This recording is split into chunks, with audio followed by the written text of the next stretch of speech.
Come in, sir. Please come. Thank you, sir.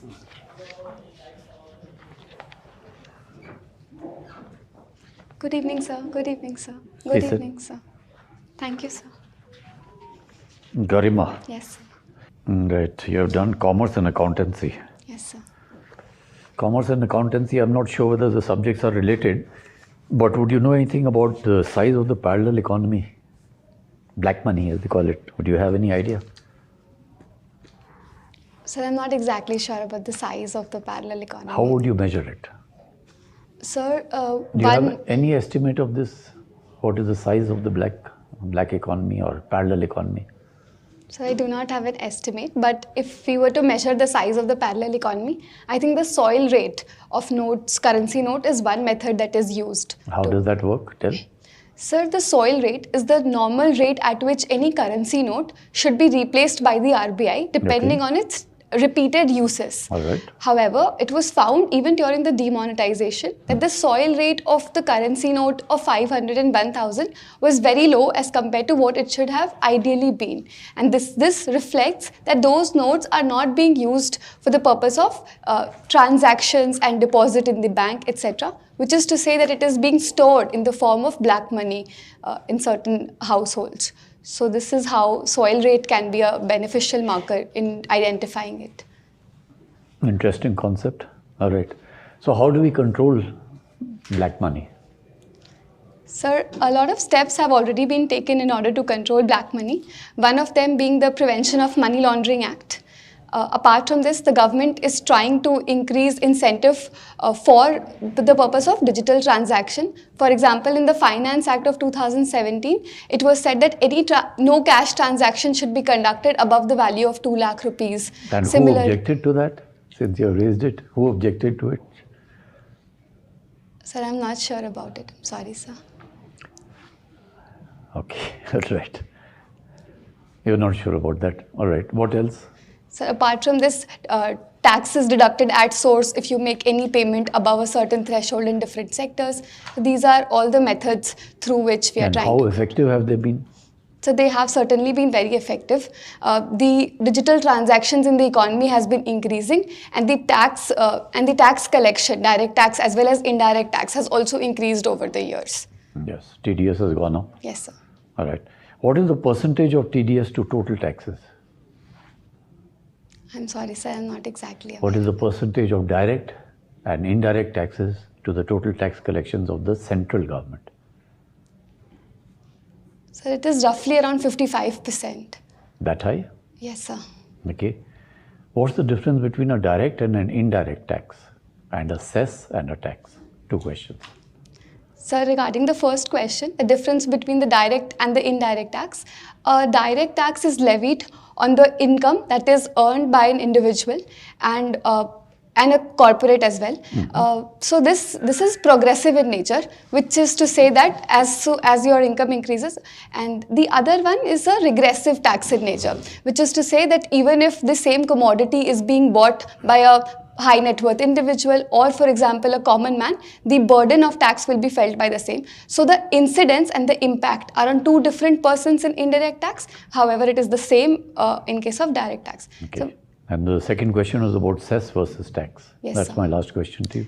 So tax is levied on the income. It is the first instance of levying collection on any income that is earned. However, cess is an amount that is levied on the tax itself, and it is usually collected for a specific purpose that does not go into the central pool of devolution, which is.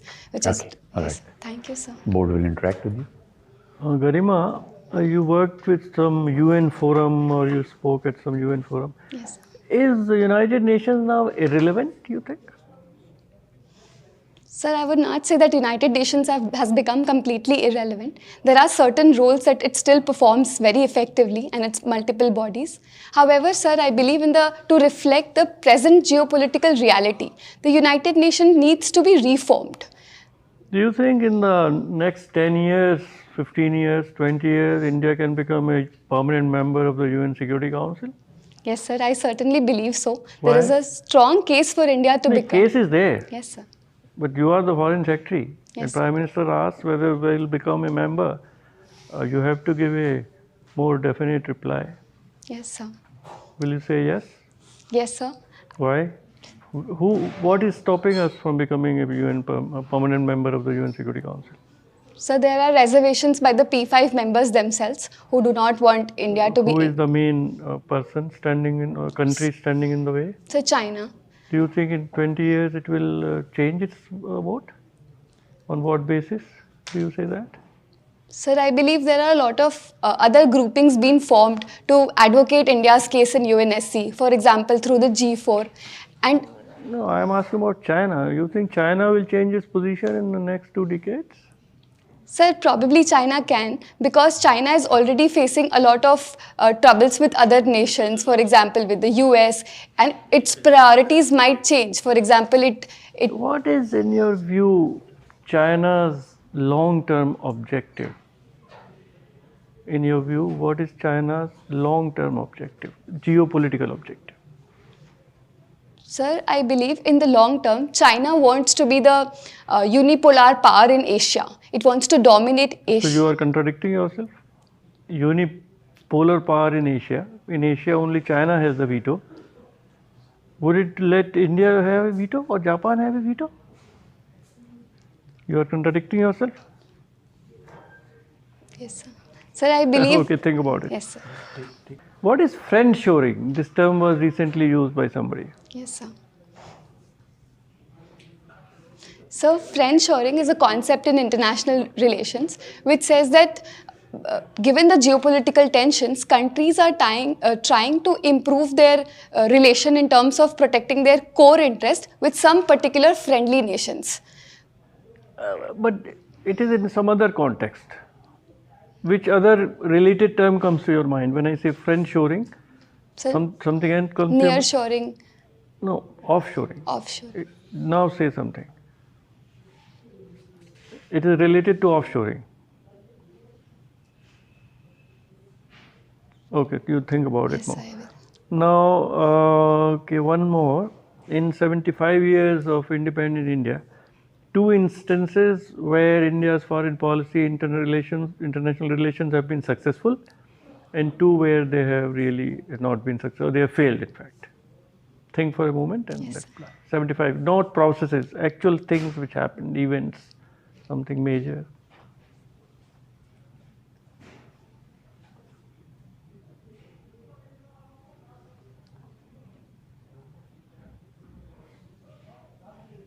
Sir, with regard to being in the India's policy being successful, I think the 1971 liberation Excellent. war. Second. Sir, the second, sir, India's role, which was played during the Cold War, in Not processes, something which actually happened. There was an outcome. There was a result. sir, protection of Bhutan in case of Doklam standoff is also. Not at that level. Yes, sir. Sir, I'll have to think more of it. 2 failures. 2 failures, sir. One, I believe, its engagement in the Sri Lankan civil war. Good. And second? Very humiliating for us. We all still are sorry about that. Yes, This sir. 62 war. Yes, Okay. sir. What is the geopolitical significance of Turkey? Geopolitical. Geo. Sir, Turkey stands at a very crucial geographic location at the Bosphorus Strait, which is responsible for our energy security. That is the geological significance. What has been its stand with, what have been the relations between India and Turkey in the last 2-3 years? Sir, Turkey in the last 2-3 years has been very vocal with regard to Pakistan's interest. It has flagged India's human rights violation in the Jammu and Kashmir, and it is also. Then why did we send all that assistance and aid to Turkey when that earthquake happened? Let them stew in their own juice. Sir, India is a country that believes in the policy of Vasudhaiv Kutumbakam. We didn't send to Pakistan when there were floods. Did we? So 2 years back? Right there next to us? So this is not Vasudhaiv Kutumbakam, it's something else. Think. Sir, Turkey has been recently moderating its stance towards India. Well, it has not been moderating, but that was the expectation. Thank you. Thank you, sir. Garima, you're a student of commerce. Yes, sir. Which part of the Constitution is devoted to commerce? So, fundamental right, Article 19, one of the articles talks about freedom of trade and commerce. Apart from this, sir, Not article, is one part. The whole part is dedicated to interstate trade, commerce sir. and all. Sir, Articles 260 to 279 deals with interstate financial relations and the finance and commerce part of it. Not finance, just the commerce. Just the commerce part. Just the commerce. Okay. But do you think that articles are useful or used anywhere? Sir, I believe yes, those articles have significance. For example, one of the article talks about that no state would unilaterally. When we change the constitution, the constitution was amended to introduce the goods and services tax. What were the major changes that was made? So one major change that was made was addition of Article 279A in the Constitution. And what was that? Sir, Article 279A talked about one nation, one tax, goods and service tax, wherein a GST council would be created and states and the center would collectively and in a cooperative manner levy the tax in such a manner that the interstate taxes on goods and services will be shared between the union and the states in a manner decided by the GST council. What was the interstate tax before the introduction of the GST? Sir, the value added tax. Okay. Value added tax was there. Yes, sir. And that what about the central sales tax? Before the introduction of value added tax? Sir, as far as I remember, central sales tax was a tax which was levied by the center in terms of interstate sale of goods and commerce. Yes. And sir. what was the percentage? I'm sorry, sir, I'm not aware. No idea. Okay. Commerce or accounts. What is national accounts? Do you know about national account statistics? Sir, as far as I recollect, it is the system of maintaining accounts for the government. National account is, GDP. Yes, sir. How you calculate your GDP? Yes. How you calculate? So should I? That is through national accounts. Yes. Right? Thank you, sir. So what are the classifications? You know about Sir. agriculture, industry, service sector? Yes, sir. You know about finance account? No, sir, I'm sorry, sir. I'm not. Do you know the difference between the government accounting and the private sector accounting? Yes, sir, I do. What is that? So there are two primary differences. The government maintains its accounting on the basis of single entry system, whereas in private sector it is double entry accounting. Acha, tell me 5 major exports and 5 major imports of India. So the 5 major exports of India are marine products, rice, pearls and precious jewels, petrochemical processed products, and iron and steel as well. Okay. 5 major imports would be iron and steel, crude oil, gold, API, artificial pharmaceutical ingredients. Active pharmaceutical. Yes, sir, active, sir. Thank you, sir. So that is all I remember. Acha, tell me, why the government of India started this Atmanirbhar Bharat? Sir, Atmanirbhar Bharat is the vision of the government of India to make India self-reliant and to boost its export potential in order to reduce the current account deficit and also to position India as a major power in the global supply chain. Okay. Thank you, sir. Garima, we enacted National Education Policy 2020. Yes, sir. In what sense it has been described as inclusive?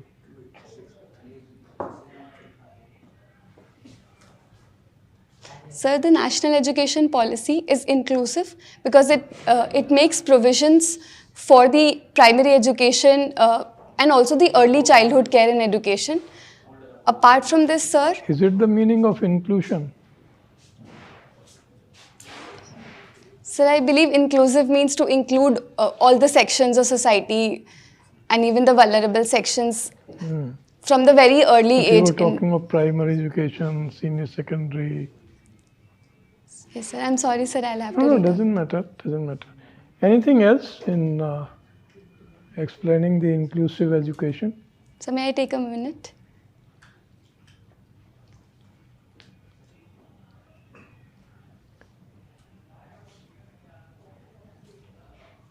Sir, I think the national education policy also talks about vocational education. So I think it would be an incentive for the... Does it say anything about disadvantaged sections, women, Yes, sir. SCs, STs? Does it say anything about it? Yes, sir. The national education policy that talks is- about the adversity score. That is what you must talk about. Yeah, thank you, sir. There's a talk of saturation policy with regard to supply of services. What is the saturation policy? I am sorry, sir. I'll have to read up on that. I suppose you are the secretary in the Department of Women and Child Development. What steps would you take other than what is being done to empower women?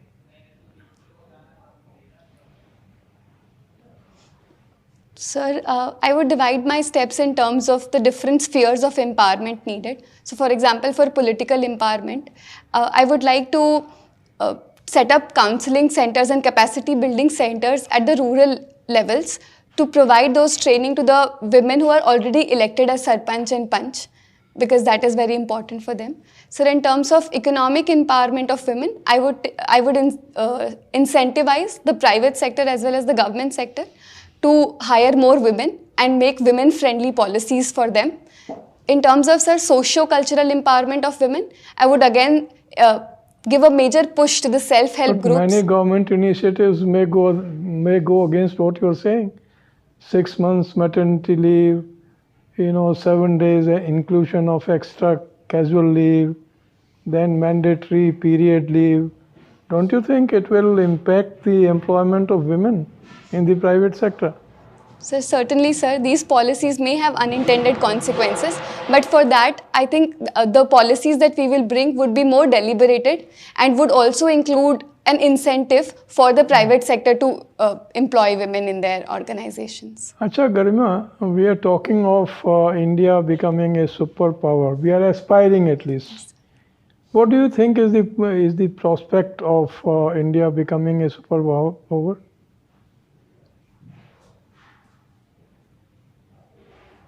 Sir, I think India has a good chance at becoming a superpower in the coming years.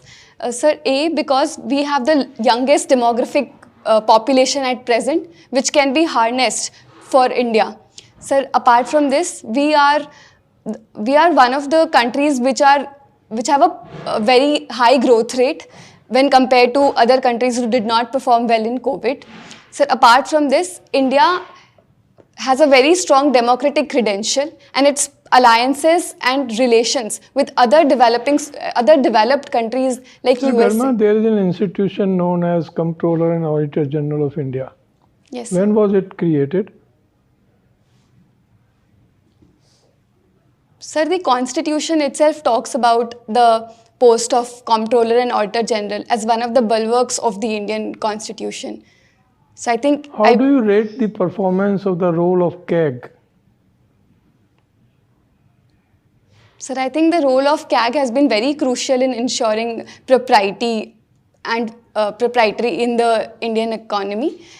They have been instrumental in highlighting scams like the 2G scam and the Coal India scam that took place. And from time to time, they have been highlighting any discrepancies that have been taking place. So I believe it has played a very instrumental role. Last question. What are the security challenges in the Indo-Pacific region? So in the Indo-Pacific region, the prime security challenge is the assertiveness of China via its 9-dash line. Apart from this, sir, the cyber security and piracy concerns in the Indian Ocean region. Sir, third would be the docking of ships that can be seen even in Sri Lanka, that was seen recently. Sir, apart from this, another that I can think of is Chinese string of pearls strategy. Okay, thank you. Thank you, sir. Garima, you are a supporter of women going more and more into jobs. Yes, sir. With apologies, my apologies.